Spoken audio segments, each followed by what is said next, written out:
Hi, this is Allison Cheney, and my bitch just came into season.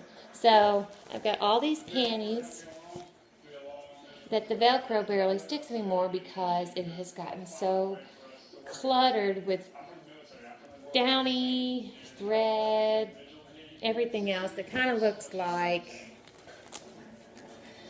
this. Okay, and that makes it hard for this stuff to stick.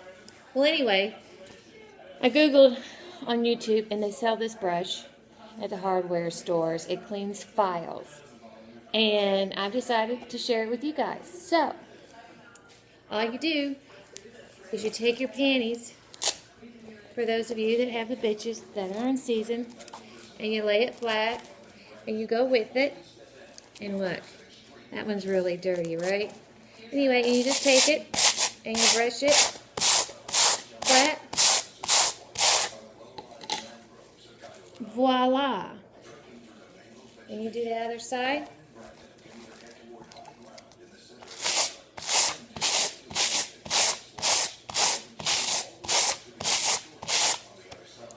Voila. Nice and clean Velcro. So now you'll get a good stick on those bitch panties. So, I thought I'd share that with you. I thought it was real interesting. And then you just pull this out of the brush. I've gotten plenty. So, good luck with your bitches in season. Have a good one. Bye.